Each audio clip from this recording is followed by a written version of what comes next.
కాకినాడలో జరుగుతున్న బీజేపీ సభలో కేంద్ర మంత్రి వెంకయ్య నాయుడు మాట్లాడుతున్నారు. ఇప్పుడు లైవ్ చూద్దాం. ఉన్నారు బీజేపీ కూడా రాష్ట్రం నుంచి వచ్చేయాలని వచ్చేస్తారు. చంద్రబాబు నాయుడుకి ఏమవుతుంది? ఏం కాదు. ఎందుకంటే ఫుల్ మెజార్టీ ఉంది. మెజార్టీ తగ్గితే పోయేదానికి కొంతమంది రెడీగా ఉన్నారు. మీకు తెలుసు, నేను వాళ్ళ సంగతి చెప్పాల్సిన అవసరం లేదు. మరి ఈ పరిస్థితుల్లో నష్టపోయేది ఎవరు? మోడీ గారు కాదు, నష్టపోయేది చంద్రబాబు నాయుడు కాదు, నష్టపోయేది ఆంధ్రప్రదేశ్ ప్రజలు. ఎందుకంటే కొత్తగా ఏర్పడిన రాష్ట్రానికి కేంద్రం యొక్క సహాయం అవసరం, కేంద్రం యొక్క మద్దతు అవసరం. ఆ మద్దతు ఉన్నప్పుడే రాష్ట్రం ముందుకు వెళుతుంది. అందుకే ఇవాళ కేంద్రంలో బీజేపీ, రాష్ట్రంలో తెలుగుదేశం రెండు కలిసికట్టుగా నడవాలని, రాష్ట్ర అభివృద్ధి కోసం, భవిష్యత్తు కోసం బంగారు బాటలు వేసుకోవాలని నిర్ణయించుకోవడం జరిగింది. ఇది మేము తీసుకున్న నిర్ణయం కాదు. 2014లో ప్రజలిచ్చిన తీర్పు, 2019 వరకు ఆ తీర్పు విధంగా కొనసాగుతుంది. ఈ లోపల రాష్ట్రాభివృద్ధి కోసం రాష్ట్రం, కేంద్రం కలిసి పనిచేస్తాయి. ఈ ఆంధ్రప్రదేశ్కి కేంద్ర ప్రభుత్వం మోడీ గారు వచ్చిన తర్వాత ఏం జరిగిందని కొందరు ప్రశ్నిస్తూ ఉన్నారు.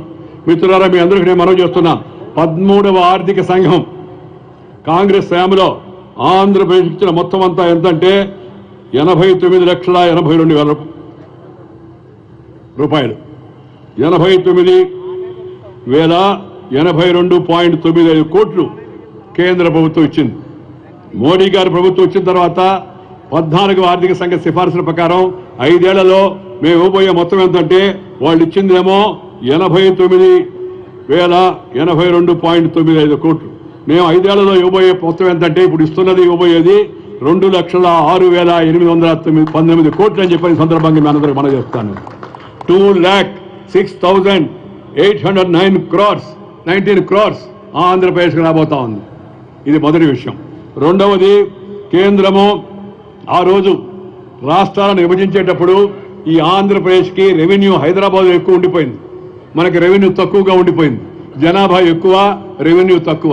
దాన్ని దృష్టిలో పెట్టుకునే నేను కేంద్రాన్ని అడిగాను, మీరు ప్రత్యేక హోదా ఇవ్వండి, కొంతకాలం పాటు కొంత అదనపు సహాయం వస్తుందని. ప్రత్యేక హోదా ఎవరికి ఇస్తారో చెప్తాను మీకు నేను. ఎందుకంటే రాజమండ్రిలో విజ్ఞులు ఎక్కువగా ఉన్నారు, గోదావరి జిల్లాలో కూడా తెలివైన వాళ్ళు. ఒకటి, ఎవరికి ఇస్తారా ప్రత్యేక హోదా అంటే సరిహద్దు రాష్ట్రాలకు ఇస్తారు. నార్త్ ఈస్ట్, కాశ్మీరు, హిమాచల్, ఉత్తరాంచల్, ఆ బోర్డర్లో నేపాల్తో, చైనాతో, బంగ్లాదేశ్తో ఉన్నంటే ఆ సరిహద్దు రాష్ట్రాలకి. రెండో ఎవరికి ఇస్తారంటే కొండ ప్రాంతాలకి.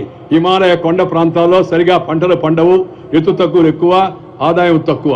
మూడవది ఎవరికి ఇస్తారా అంటే అడవులు ఎక్కువ ఉండి గిరిజనులు ఎక్కువగా ఉండే రాష్ట్రాలకు ఇస్తారు, అక్కడ కూడా వస్తువులు కూడా తక్కువ కాబట్టి.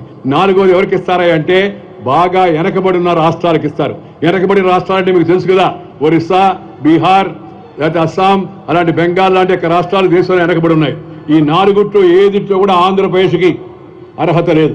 అయితే మీరు అడగాల్సి ఉంది. అయితే వెంకయ్యనాయుడు గారు, మీకు తెలుసు కదా సార్, ఈ నాలుగుట్లో ఆంధ్రప్రదేశ్ ఉండదని. ఇది వెనకబడిన రాష్ట్రమా? కాదు. కొండ ప్రాంతమా? కాదు. సరిహద్దు రాష్ట్రమా? కాదు. మరి గిరిజన రాష్ట్రమా? కాదు. మరి ఏంటంటే ఆదాయం తక్కువగా ఉంది కాబట్టి నేను ప్రత్యేకంగా హోదా ఇవ్వమని అడిగాను. ఇప్పుడు ఈ కేంద్ర ప్రభుత్వం మన్మోహన్ సింగ్ గారు చట్టంలో పెట్టమని నేను కోరాను, ప్రాధేయపడ్డాను.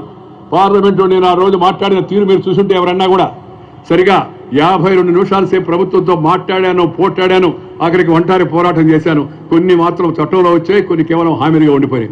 హామీలు ఆయన చెప్పాడు, మేము హోదా ఇస్తామని. హోదాని చట్టంలో పెట్టవయ్యా అన్న. పెడితే మనం లోక్సభకి వెళ్ళాలన్నాడు. లోక్సభలో పాస్ చేయిస్తామని సుష్మా స్వరాజ్ గారితో చెప్పించాను నేను. అయినా కూడా ఆయన చట్టంలో పెట్టాలి. ఇప్పుడు వాళ్ళు విమర్శిస్తున్నారు, బీజేపీ కేంద్ర ప్రభుత్వం వచ్చింది, మోసం చేసింది, మోడీ వచ్చాడు, అది జరగలేదు, ఇది జరగలేదు, చంద్రబాబు లొంగిపోయాడు. దేనికి లొంగిపోతాడు చంద్రబాబు నాయుడు? చంద్రబాబు నాయుడు భయపడుతున్నాడు. దేనికి భయపడతాడు చంద్రబాబు నాయుడు? భయపడాల్సిన అవసరం ఏముంది? కేసులు ఎవరి మీద ఉన్నాయి? ఎవరి మీద కేసులు ఉన్నాయి మీ అందరికీ కూడా తెలుసు.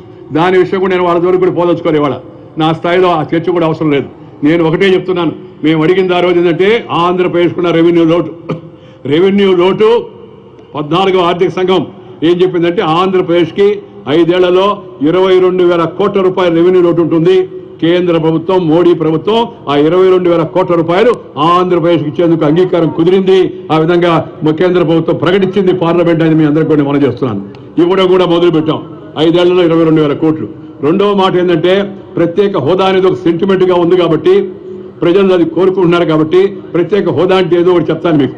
ప్రత్యేక హోదా ఇచ్చిన రాష్ట్రానికి ఏమిటి ప్రయోజనం అంటే, ప్రత్యేక హోదా ఇచ్చిన రాష్ట్రానికి మామూలుగా కేంద్ర ప్రభుత్వం ఏదైనా స్కీమ్ ఇచ్చిందనుకోండి, ఆ స్కీములో 60% కేంద్రం ఇస్తుంది, 40% రాష్ట్రం పెట్టుకోవాలి. అట్లా కాకుండా ప్రత్యేక హోదా కలిగిన రాష్ట్రం అయితే 90% కేంద్రం ఇస్తుంది, 10% రాష్ట్రం పెట్టుకోవాలి. అది ముఖ్యమైన తేడా మామూలు రాష్ట్రాలకు ఈ ప్రత్యేక రాష్ట్రాలకు.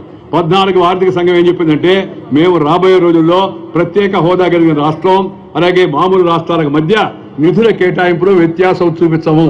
నిధులు కేటాయించేది ప్రభుత్వం కాదు, నిధులు కేటాయించేది ఆర్థిక సంఘం. ఆర్థిక సంఘం కేటాయింపుల్లో ఏదైతే రాష్ట్రాలు వెనకబడి ఉన్నాయో ఆర్థికంగా లోటు ఉన్నాయో వాటికి మేము ప్రత్యేక సహాయం ఇస్తామన్నారు. ఎవరయ్యా వెనకబడి ఉన్నాయంటే వాళ్ళు చెప్పారు 3 రాష్ట్రాలు, ఒకటి బెంగాలు, 2 ఒరిస్సా, 3 ఆంధ్ర. ఈ 3కి కూడా రెవెన్యూ లోటుని కేంద్ర ప్రభుత్వం తీరుస్తుందని ప్రణాళిక సంఘం చెప్పింది. ఆ ఆర్థిక సంఘం కేంద్ర ప్రభుత్వం ఒప్పుకుంది. ఆ మొత్తాన్ని లెక్కేస్తే 22,000 కోట్లు వచ్చాయి. అయినా కూడా మేము చంద్రబాబు నాయుడు పట్టు వదిలిపెట్టలేదు, నేను పట్టు వదిలిపెట్టరా, హరిబాబు గారు వదిలిపెట్టరా, బీజేపీ నాయకులు వదిలిపెట్టరా, తెలుగుదేశం నాయకులు వదిలిపెట్టరా, అందరూ కూడా కేంద్రం పైన గట్టిగా ఒత్తిడి తెస్తే ఆఖరికి ప్రధానమంత్రి గారు చెప్పారు ఈ విషయం మరి ఆర్థిక సంఘం సిఫార్సులు ఆ విధంగా ఉన్నాయి కాబట్టి ప్రణాళికా సంఘం స్థానంలో వచ్చిన నీతి ఆయోగ్ను సంప్రదించమన్నారు. నీతి ఆయోగ్తో సంప్రదిస్తే నీతి ఆయోగ్తో చర్చించిన తర్వాత ప్రధానమంత్రి సలహా మేరకు అమిత్ షా గారు, అరుణ్ జైట్లీ గారు, నేను మాట్లాడుకొని చంద్రబాబు నాయుడు గారితో సంప్రదించిన తర్వాత మీరు 60% ఇస్తే 6,000 కోట్లు వస్తుంది అనుకుందాం, 90% ఇస్తే 9,000 కోట్లు వస్తుంది. అంటే మధ్య తేడా ఎంత? 3,000 కోట్లు. అది 3,000 కానీ 3,500 కానీ 4,000 కానీ ప్రత్యేక హోదా ఆంధ్రకి ఇస్తే కేంద్రం ఇచ్చే అదనపు సహాయాన్ని అంతా కూడా కేంద్ర ప్రభుత్వం ఆంధ్రప్రదేశ్ చెల్లిస్తుంది అనే ప్రత్యేక ప్యాకేజీని కేంద్ర ప్రభుత్వం ప్రకటించిందని మీ అందరికీ మనం చేస్తా ఉన్నాం.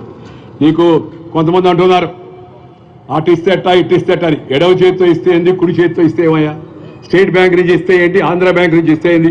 డబ్బు డబ్బే కదా, డబ్బు మురిగిపోదు. నాకు తెలిసి నల్ల డబ్బు అయితే మురిగిపోద్ది, తెల్ల డబ్బు అయితే అట్నే ఉంటుంది.